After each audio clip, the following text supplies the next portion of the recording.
Hola, bon dia a tots i totes. Estem ací en Ràdio Vinambó, a la secció Converses fora de classe. Converses fora de classe són entrevistes amb gent del poble i amb gent de l'àmbit cultural i social. Nosaltres som Nayara, Laura i Sergi de la classe de 5è.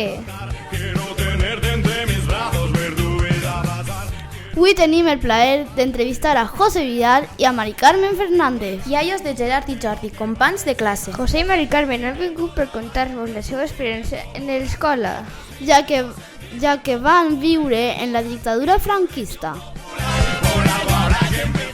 Açò ha vingut motivat perquè a coneixement del medi estaven donant la diferència entre la dictadura i la democràcia. D'aquesta forma ens posem en la pell d'autèntics historiadors i obtenim informació d'una font directa i molt propera.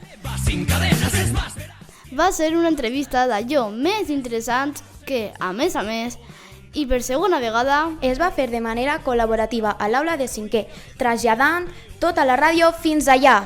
Va ser molt enriquidora. Doncs no se'n parle més. Comencem!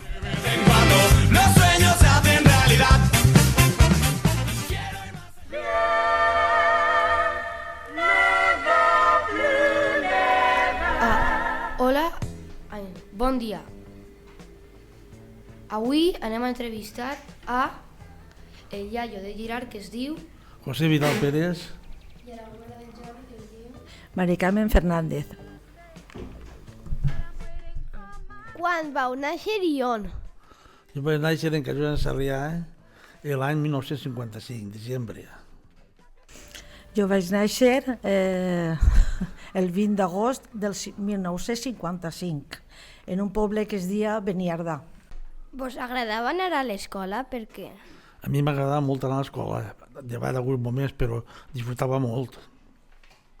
Sí, mos agradava i també mos obligaven, no podíem faltar. Era obligatori anar a l'escola? Per supost que sí. A quants anys vas deixar l'escola o els estudis? Per què? Jo compte que degué deixar allà dels 14 anys i vam aprendre ja l'ingrés que feien entonces i el batxiller. Antes era aixina, donaven el certificat i acabaves l'escola perquè necessitaves ajudar els pares a fer feina i entonces ahí acabaven. On vos va anar a treballar? Era així, el més segur de tot és a l'horta, no pares. Pares tenien horta a l'horta, garrofers, pelers, nyèsporos, el que havia. Jo vaig anar a fer feina en una fàbrica de sabates a Cincallosa. La primera fàbrica que n'hi havia d'espardenyes, fem feina i els amos eren amics de nosaltres i ens vam quedar per fer feina. A què jugàveu a l'hora del pati? Com era el pati? El pati era de pedres i terra, sense vall ahí com estava en la colla de baix. El baló que hi ha baix del terrer tenies que anar a replegar-lo i així jugaven al futbol i coses d'aixes. Jo era un carrer apegat a l'escola que tenia un jardinet i ahí jugaven. Quants éreu a classe? Pues jo contava que seríem unes 30, 31 o 32 alumnes. Nosaltres menys. Era un poblet xocotet, seríem unes 15 o 16 xiques a part dels xics. Les xiques i els xics anàveu junts a classe. Les xiquetes i els xiquets fèieu les mateixes assignatures, quan sí i quan no? No anaven junts, estaven separats per obligació del govern. I el que feien dels treballs hi havia algunes coses diferents, com la labor que feien les xiques i els xics altra cosa, però que és diferent totalment. Sí, estava a part, les xiques en l'escola i les xiques en l'altra escola, i fem, jo crec que la mateixa assignatura, igual xiques que xics, però de vesprar fem unes coses diferents, les xiques. Quines coses diferents? Doncs mira, quan venia el mes de maig, era tot el mes anar a cantar a la iglesia, dur flors i cantar. Alguna vesprà ens dedicaven a bordar, ens ensenyaven a cosir. Una altra vesprà ens ensenyaven a pintar i cada vespre teníem una assignatura per ensenyar-nos coses, diferent de matí. I així és que feien en aquest moment. Nosaltres en aquest moment pues, jugàvem, però que en el mes de maig era cantar tots els dies l'Ave Maria Issa i totes les ticades que hi havia, i portaven flors allí, això tot durava el mes de maig. Sí, anaven xics i xiques tots a cantar tots els dies el mes de maig. Sí. Venid y vamos todos con flores a Maria. Aleshores que era diferent. Lo que això d'allí, això era el mateix. Diferent era pues, que sí que pues, ensenyaven això que ha dit ella de bordar i tot això, i nosaltres era una altra cosa. Nosaltres era més jugar que fer altres coses. Nosaltres quan llegíem d'allí sabíem posar un botó. Sí. Quan quedava un botó el cosíem, perquè ens ensenyaven a fer les labors de casa. Els xics, no? No, nosaltres no cosíem. I com tenies que anar a l'horta estava a l'horta, no estava així. Però sí, antes era una miqueta més machista. Ensenyaven més les dones, com que estaven en casa, tenien que fer la faena, i els homes anaven a l'horta i era diferent. Quines assignatures tenies? Quins llibres utilitzaves? Jo, doncs mira, a la guerra pogut dur. Tinc una enciclopèdia, així, grosseta, en aquest llibre he estudiat sempre.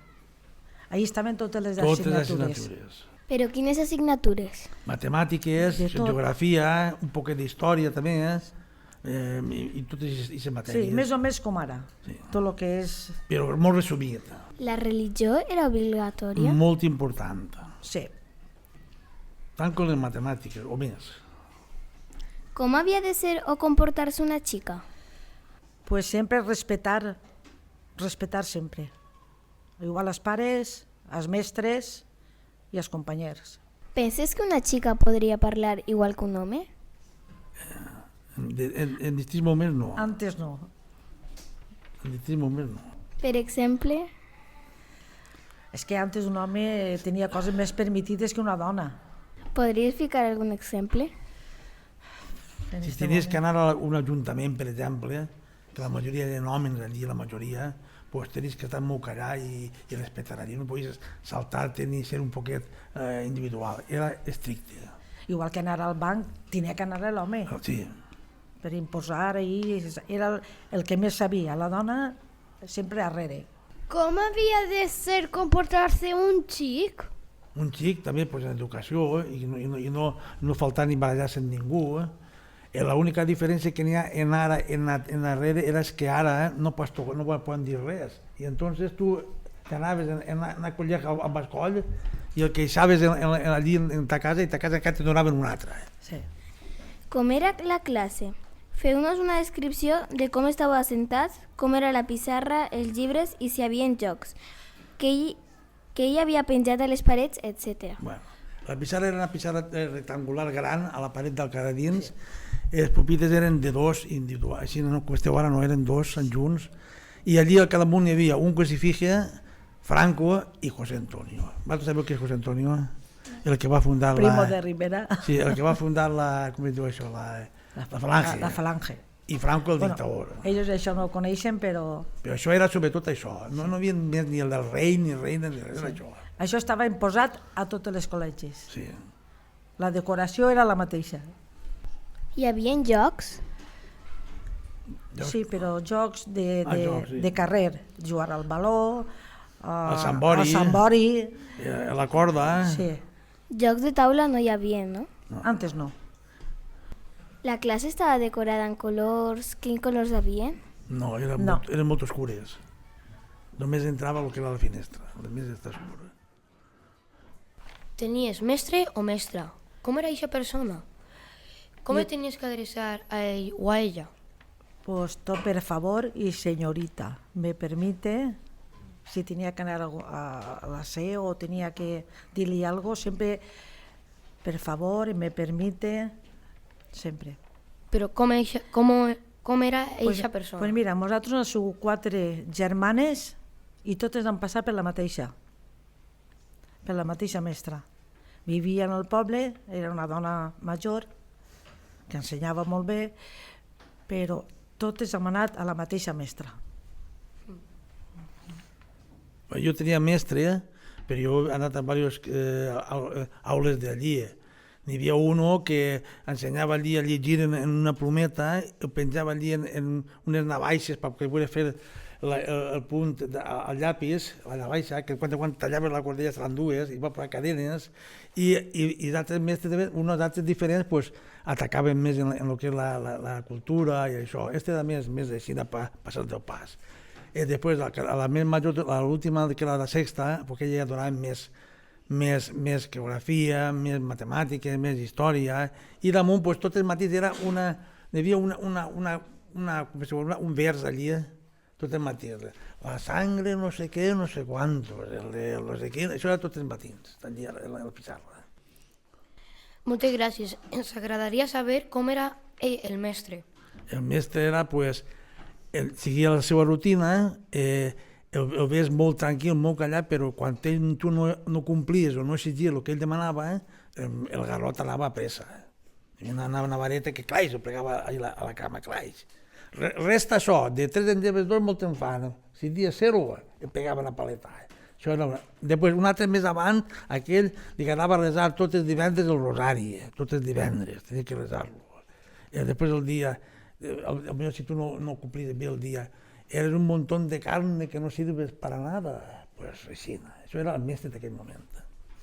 Com tenies que resar al mestre? Don Juan, don Josep, don José, el que siga. Vals, ara ens agradaria que ens contareu com era des del començament del dia fins al final. Bueno, el començament del dia era, a les 9 entraven, però primer ens posaven tots mirant a l'escola, davant de la bandera espanyola, en el braç alçat, i cantaven el Cara al Sol. Vosaltres això no ho coneixeu, però era obligat de cantar Cara al Sol. I quan s'acabava entraven a classe. El parlar, si el veien parlar, el castigaven, cara a la paret. O sigui que quan s'entrava a escola era a fer faena i no parlar, perquè els calbots anaven a pressa. O castigaven cara a la paret, i a voltes posaven cara a la paret en 2 llibres perquè no baixares els braços. Com us tractaven els mestres? Vos pegaven? Com havia dit abans, sí, si tu no complies, el pegaven. Si no fes els deures també. I no és això, que tu anaves a casa i dius al mestre, a ta mare que t'havia pegat el mestre, però ta mare que te pegava més, no respectaven. Sí. Tenies que obedir sí o sí.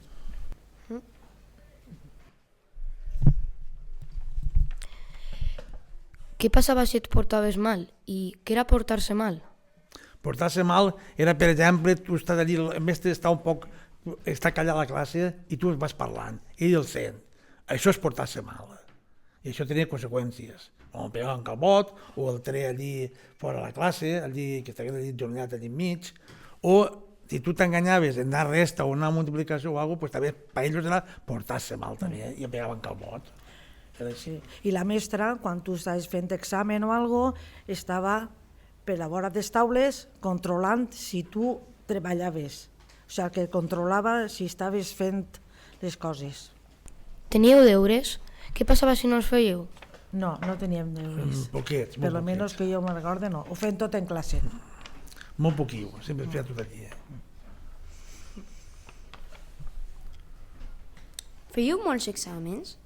Els exàmens no eren com actualment, es feia diàriament. Tu tenies que prendre la lliçó que t'havia donat el dia anterior i dir-la el dia següent. Si no la sabies, però hi havia una competició que passaves al pupitre de darrere, i fins que la sabies l'altra volta i passaves davant. Això existia tots els dies. I no existia una, com fan així a voltes, un examen, això no existia.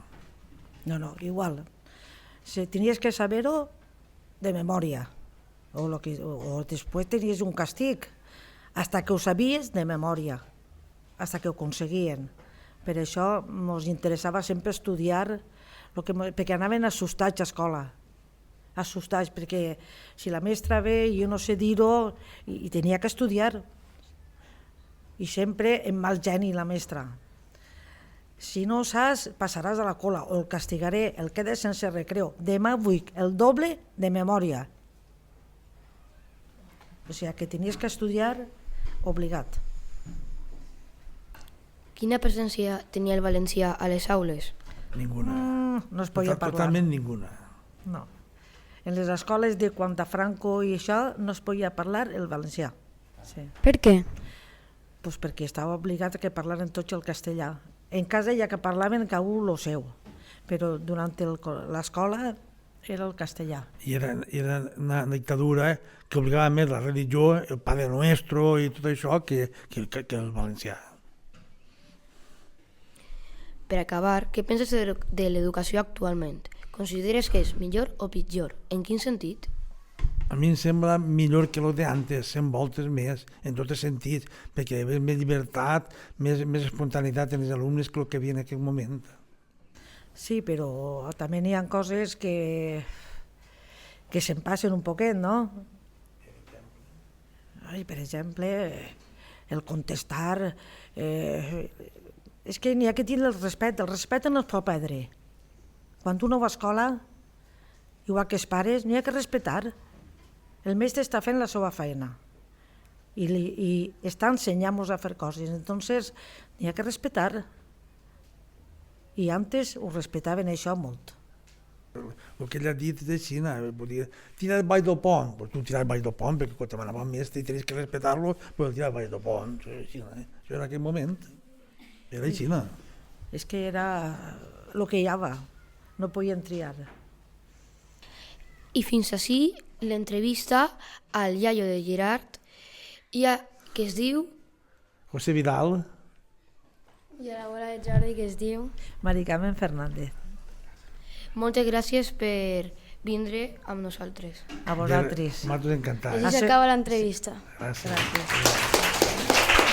Molt bé.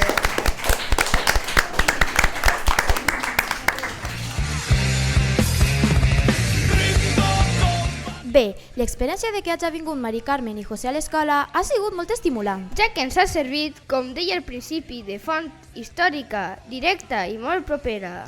Valorem molt que hagin vingut per a conèixer la història de primera mà. Hem après i gaudit molt i ara ja sabem les diferències entre diferents models per valorar tot el que tenim. S'acomiada de vosaltres, Nayara, Laura i Sergi, de la classe de 5è. Adeu!